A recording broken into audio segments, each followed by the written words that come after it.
Folks, I've got a treat for you today. I have a returning guest. I have a contributor to the course and an amazing human being, the one and only Ryan Nickel. Ryan, how you doing, buddy? I'm doing fantastic. Thanks, Mike. Thanks for having me here. Oh, absolutely. We just had to do this morning. Obviously, we're friends. I follow you on Facebook and other platforms, and it really seems like we have a bifurcated economy, a bifurcated consumer. What do I mean by that? Some people are doing really, really well, right? If you are an Yeah. employee at NVIDIA or a tech company and you're getting stock, you're buying homes in San Jose, California for 400 grand over list price Over because you asking, that's can. right. Yeah. Yeah, It's it's crazy. nuts. But then there are some people that are struggling. And one of the things that I know that you really care about is trying to find creative ways to help people that are in tough situations. Because sometimes people need to sell and they can't do it through the traditional way. The property's Right. not right, the debt's not right. There could be lots of reasons. And I know you and Bootstrap real estate as Bootstrap real estate investor try to find them and try to help. And you told me the other day you've got three wild stories. So what is story number one? Um, story number one is someone who we haven't helped yet. I'm pretty confident that we will. But this is so bizarre. This is so crazy. So this house is going into foreclosure. We go, we knock on their door. I've written several books, and this is one of them. It's how to defend yourself when going through foreclosure. And so when I knock on their door, I'm not there to buy their house. I'm there to help. And so I'm a resource. And so she invites us in. She tells us her story. She was scammed on. So she's a disabled war vet, and she makes $8,000 a month between her and her husband's income. She's 65. He's 1,500. And so 8 grand a month coming in, and we're like, how are you $75,000 behind on your mortgage? Because her mortgage payment's only 2 grand. Come to find out, um, someone from Facebook reached out to her and said, "Hey, I got this great opportunity for you. I'm going to help you make lots of money. If you can invest $8,000 a month with us, we're going to turn that into 64,000 in 2 months for you." And sure enough, they built this elaborate website, all these things. And so she had been dumping money. She thinks she's a multi-millionaire. Mm. And so she was just like, "Oh, I'm just waiting for my house to go to foreclosure, and then I'm just going to buy it cash at a discount. I'm going to just get a short sale for my own house." And I'm like, "It's not going to happen that way. I'm sorry." So Yeah. anyway, long story short, we go in there and her money's gone. It just evaporated. She's got scammed. And the bank is willing to work with her to bring it $25,000 current. She's just like, "I can't bring $25,000. I'm broke. All I get is 8,000 a month." And so we're walking around this house, and there is, Mike, I kid you not, a custom, beautiful 1967 Ford Mustang convertible soft top. Beautiful. Oh, she's like, "Oh, that's my husband's car. We would never sell that. No, we don't need the money that bad. We'd rather lose our house and be homeless than sell my husband's car that he got for $2,000 from a friend 5 or 6 years ago." So crazy stories. I'm just like, sometimes individuals that you run across, like their head is just so far in the sand that they're just like, "I'd rather just lose everything than use the one asset that I have to get me back on track." Yeah. Well, I want to be clear on something. This was not a Facebook employee. When we say someone on Facebook, it wasn't a Facebook employee. Correct. This was Yeah. some Some scammer using hammer. the platform. Okay. All Yep. right. That's Yeah. exactly right. Yeah, it was some Bitcoin miner. Uh, We're going to mine Bitcoin for you. We're going to, put all this money available for you. And yeah, it's crazy. But like, that's just like the crazy story. So this is like, good, hardworking Americans. In this case, she was, she's served our country, was injured, and receives a pension and all this stuff. But now she's just like, she's facing losing her house because she got scammed by somebody. And it's an unfortunate situation. It really is. so okay, so you're there, you're helping her, you give her, I'm sure you gave her your book. Um, Yeah. how do you where do you think this goes? Because this could go a couple of ways. Yeah. Right. So the situation with her, this is what we offered her. She has no equity, by the way. She's stripped it all out in between refinancing over the years and the current situation where she's in. We actually, because she is, I mean, we have a soft spot for vets, Mhm. and so this is something that we actually offered to do for her. Was we would actually purchase the property, she would rent it back from us for 2 years at exactly what her mortgage is currently right now, and then she would just Okay. refinance. If at the end of 2 years she couldn't refinance, then of course we look at other options for her. But this was keeping her in her house, and she's like, "Oh my God, I would never give you my house. I would rather Mm. lose it." Okay. All right. Yeah, Um, okay, so you get creative. You try to give her some breathing room for a couple of years. yeah. She does have an asset, the car. She's not willing to sell that. Do you think she's gotten to the point where she just she needs to turn the page and maybe foreclosure is the right answer for her? Or Well, here's the thing. So we gave her many options. One of the options was California has this relief fund, and it pays out. It's however, because she's behind on a second, she doesn't qualify. Hmm, So that was out of the table, off the table. So bankruptcy was an option, and okay. the bankruptcy trustee said, "Hey, you know what? Yeah, we'll just you have a couple of credit card debts. We'll go ahead and we'll lump everything together. However, you're going to be paying $8,000 a month to the trustee for 5 years, and then everything will be taken care of." Well, and she's already been paying that to the scammer. She's like, "Oh, I can't afford that. $8,000 a month is too much," and so she turned Uh, down the bankruptcy option. So all right. and so where she's at right now, she got an extension on the foreclosure. So we're just waiting this one out. I'm pretty confident that um, when it comes time for the next trustee sale, that we'll be getting a phone call again, like we did last time, because it was like 4 or 5 days before, and we said, "Hey, Mhm. go ahead and these are the options," and she got to postpone. So um, I'm pretty confident that she's going to come back to us and say, "Hey, we Yeah, love it I'm here. ready. We grew up in this house. Let us just rent it from you for 2 years, and then we'll go ahead and refinance and take it back." But here's a problem that we run into, Mike, is she's so stuck on, she's like, "But in 2020, I got a 2% interest rate. And if I have to refinance in 2 years, Ryan, I might be at 8 or 9%. And I can't do that. I can't lose my 2%." And so it's this mental gymnastics of like holding on to an emotional number that means nothing, rather than like looking at the facts of like, "Hey, you can have your house here and still live here. These are just the compromises you have to make." Well, again, I go back to this situation, right? Because you leave and she and her husband are talking. Yeah. The conversation goes one of two ways, in my opinion. One is, honey, we want to stay here. We've got to do whatever we can to stay here, which it doesn't sound like that's happening. The other one is, you know what? It was a good run. We're kind of done here. Let's go rent somewhere else. At which point she loses the 2% interest anyway, which is kind of Correct. interesting. But it's it doesn't to me it kind of feels like she doesn't have fight left. But that could change in a moment, right? She gets another court date to sell, and suddenly she's fighting Right. again. But it doesn't feel So, like she's fighting right now.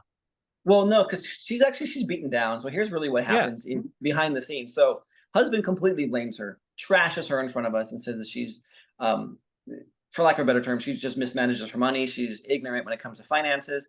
Mhm. Um, here's the thing: he crossed over here to the United States illegally. She got him his immigration status because she's a vet. He now can, when she passes, has this pension. They sleep in separate rooms, Mm. and all the money that goes into the account he takes out because he doesn't trust her, and he spends it on his he's a lawn care business. So he takes all the money. So they recently had 12,000 saved up.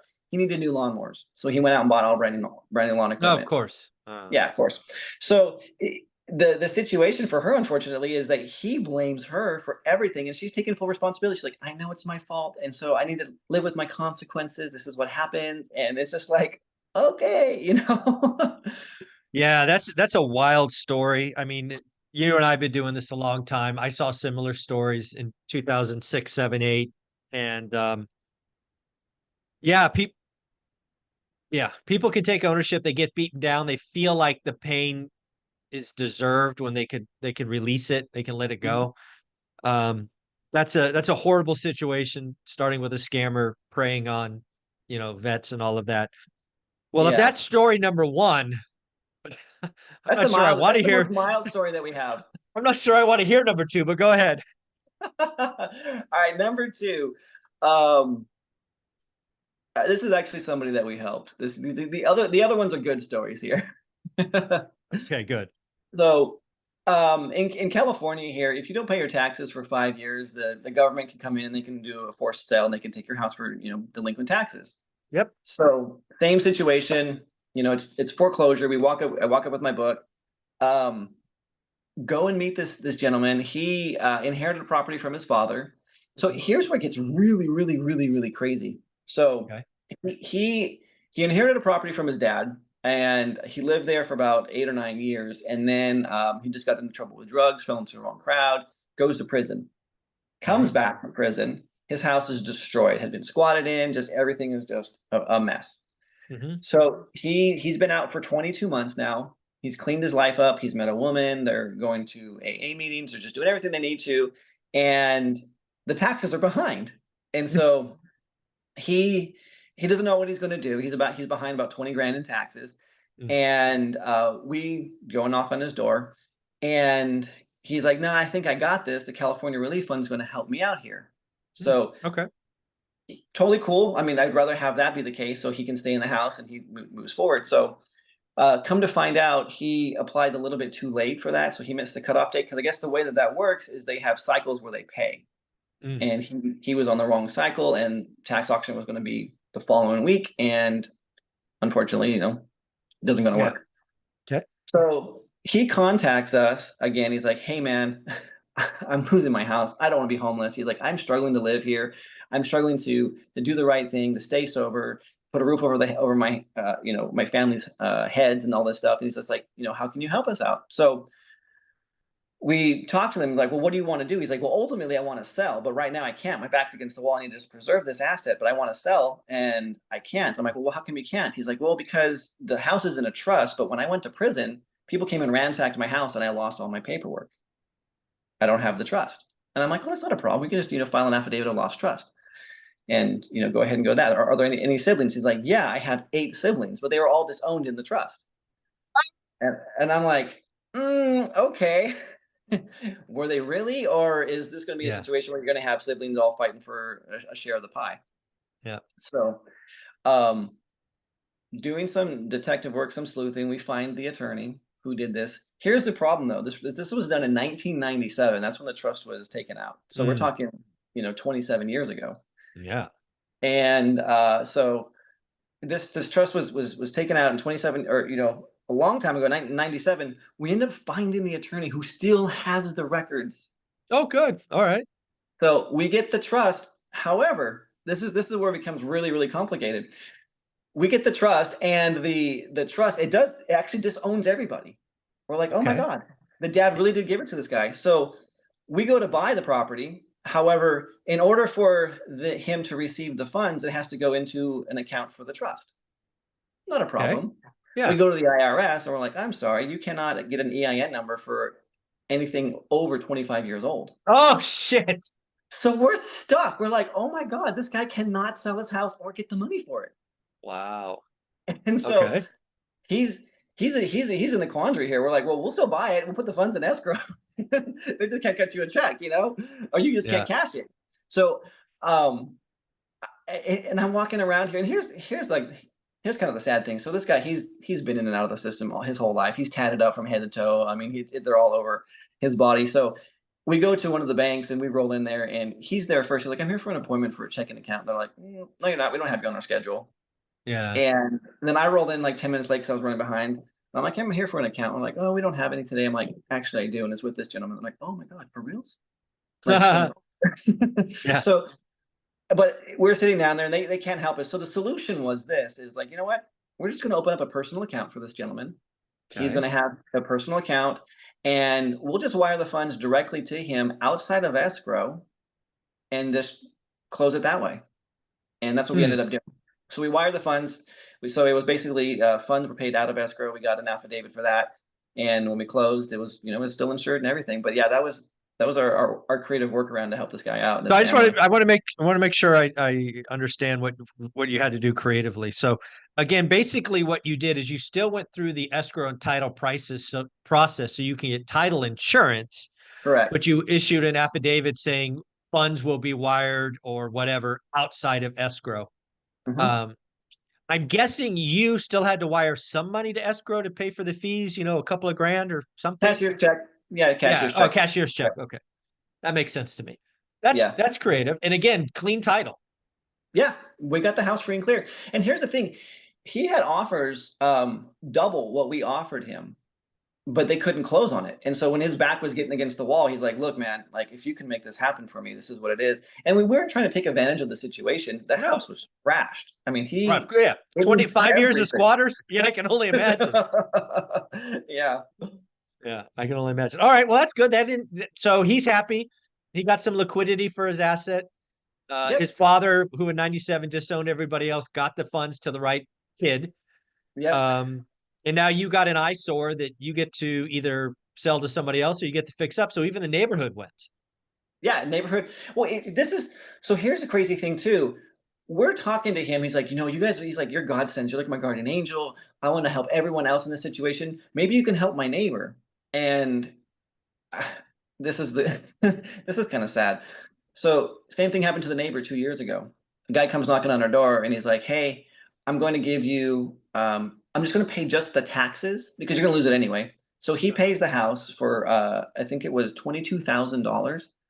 Okay. Says you can live here for as long as you want, but I'm gonna put a renter in here. You have to move out of your master bedroom and go into a smaller room because I need a renter in here because I'm putting this money here.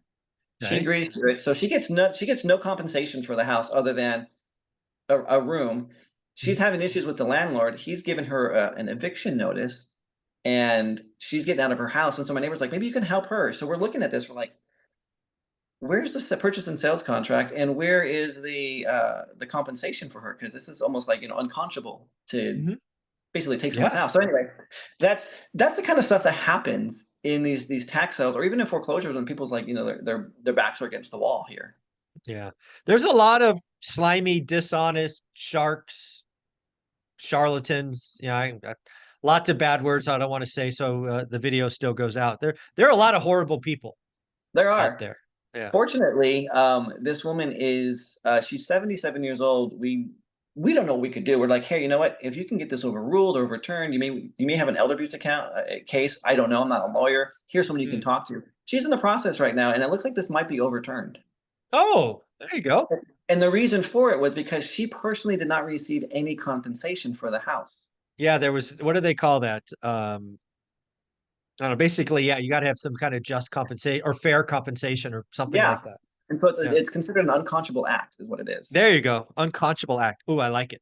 All right. Yeah. So story number 2 ends happily. Creative option, moving money outside of escrow, still getting clean title. I like that. Maybe even helping the nice lady next door. Where does story number 3 go? Another foreclosure. Of course. All right. I mean, because here's the thing, right? These you can drive around all day long and you can find these eyesores in the neighborhood. You can knock on their door and there's no motivation to sell. They're like, "Oh, my house has looked like this for 20 years. Why would I Yeah, change it today?" I'm good. Yeah, I'm good. Yep. Yeah. So the bad guy is the big bag bank or the county that's going to come take their house, and there's a timeline. So they're forced to move within that time frame, and so these are motivated sellers, if you will. Hmm. So find a house, and it used to be a home that was for disabled adults, and when the owners passed away, the house kind of fell apart and it stopped being that. So then it became a house for squatters and stuff like that. So vacant house had been vacant for close to 15 years, Oh my but gosh. lawn paid for, you know, taken care of, and the house is just vacant inside, but there's lights on, so it looks like you wouldn't know if you drove by it. That's the thing. Okay. So it gets on the foreclosure record. We're like, oh, we find it. We're like, oh, go knock on the door. Nobody's there. Try to Mm. find the gentleman. We go to the taxes where the taxes are being mailed to. Find another vacant house Mm. in another very nice affluent neighborhood. We're like, same situation. Yard's manicured, house looks well taken care of. So start poking around trying to find out like who owns these houses that are sitting vacant in town here. Come Yeah. to find out, a guy lives way down south. They were his he grew up in the very nice house, and then the disabled home was something that his mom and dad had a heart for. It was one of Pro- their legacies. Projects. Yep. Yeah, Yep. their project. So he's the only child. He's 72 years old, Mm. and he has real severe emotion detachment disorder. And so he Okay. cannot let go of things. Like the home Mm. where his mom and dad live is pristine. It's been that way for decades. Mm. And mom's Cadillac is still in the car, like her 1982 Cadillac. It's just like it's in they have a Model T Ford in the backyard. It's like all these old things. It's crazy. I kid you not. So he just cannot let go of things. However, life happened to him where he got sick, his wife left him, finances became tight, he's not able to keep up on the taxes, and of course, this one house had a small mortgage on it, only like 42,000, hadn't been paid Wow. off yet. So he can't go through probate though. He's just like, I can't do this, Ryan. This is just too hard for me. And he's very comfortable because the neighbor is like taking care of the house for him. Come to find out, I go over there and I start cleaning up the house, like kicking people out because there's squatters that are there. So I kick them Right. all out, and I keep seeing the same people like reoccurring show up. I'm like, what's going on here?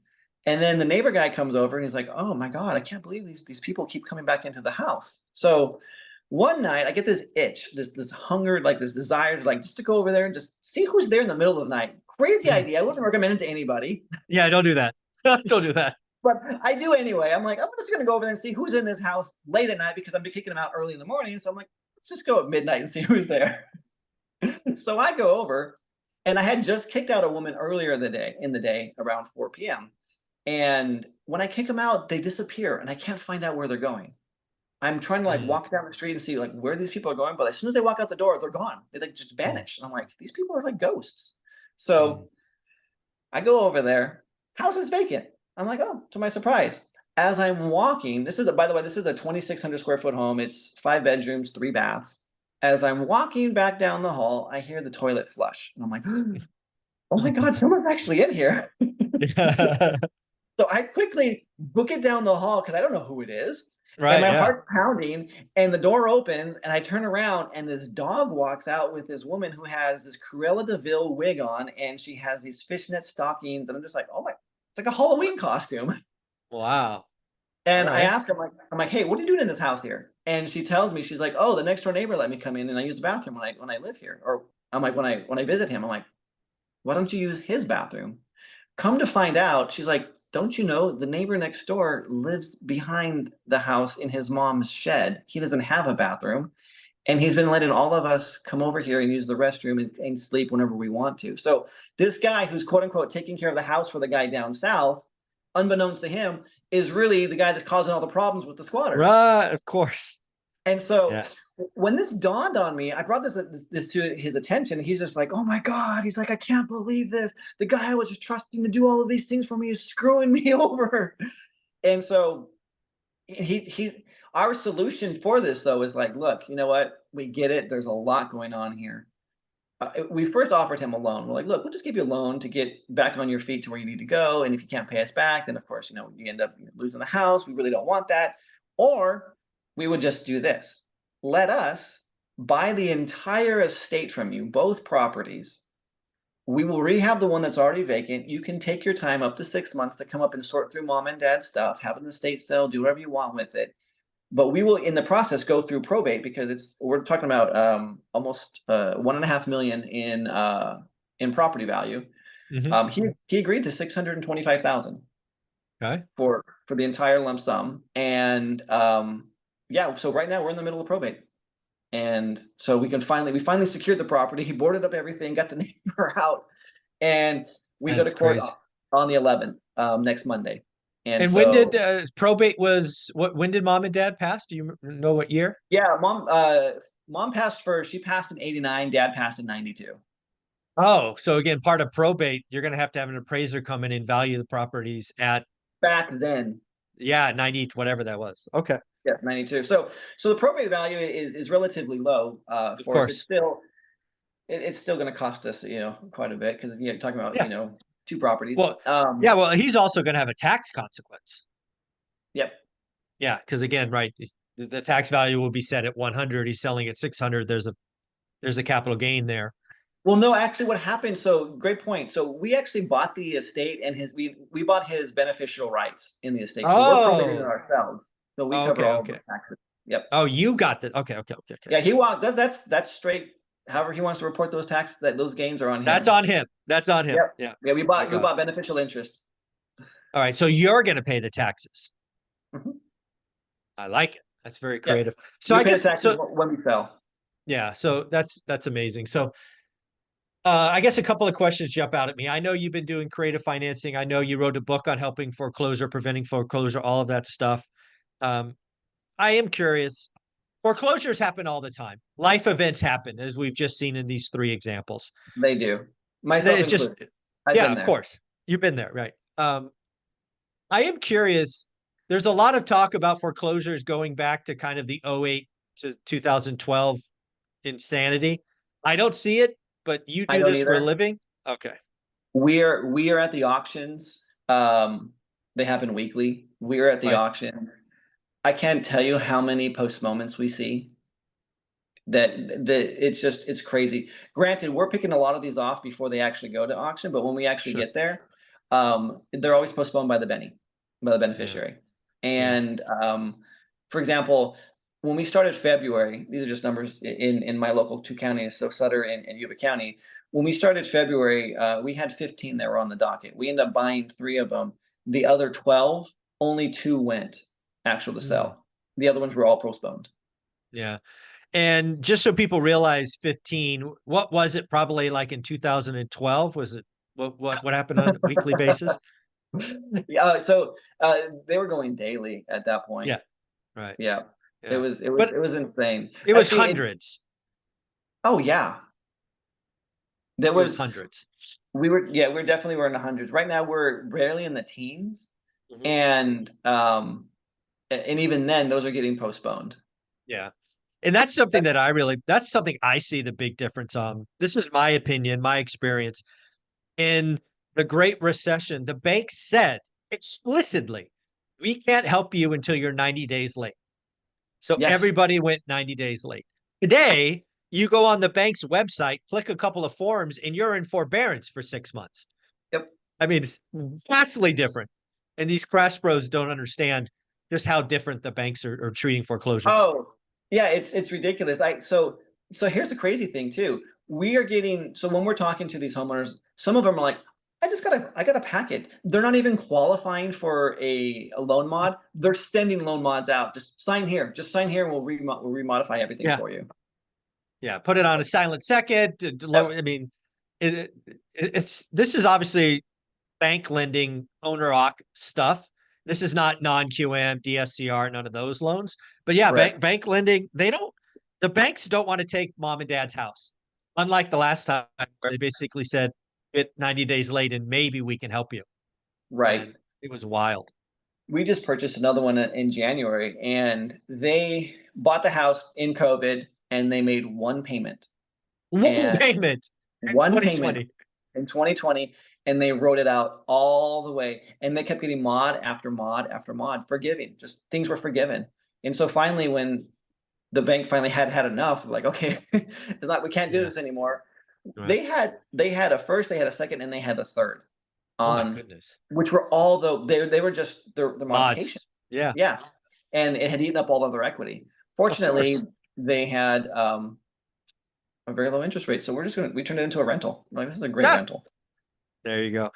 Yeah. So again, when you look at the business for 2024, I think the economy is slowing down. Obviously, again, life events happen everywhere, but what do you see coming down the pipeline for your business? More opportunity, less? What's going on? Um, a lot more, opportunity.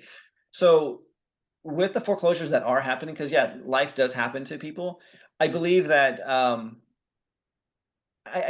this is my philosophy, right? You know what? We buy problems and we sell solutions. Yep. And if we go into it thinking like, you know what, we don't have to buy every house, but if we can help every person that we come in contact with, that's the There you goal. go. There you go. And it usually just pays itself forward. Mhm. Yeah. Good karma. I believe in that stuff. Good karma. Yep. Ryan, so if somebody wanted to follow you, they wanted to buy your books or books, where should we send them? Gosh. You can find me on social media under Bootstrap REI on Instagram is probably the best place. Bootstrap Okay. REI. Very cool. And again, if they want to get your books, are they on Amazon or they got to reach out to you directly or how do they do No, that? yeah, they're all on Amazon. Everything's there. Yeah. Go to Amazon, look up Ryan Nickel. He is amazing. And if you're in the course, Ryan Nickel did create some bonus material around creative financing, which I'm still very thankful for him doing that. Ryan, you're amazing, man. Take care. Keep doing good work. I appreciate that. Thank you. You got it.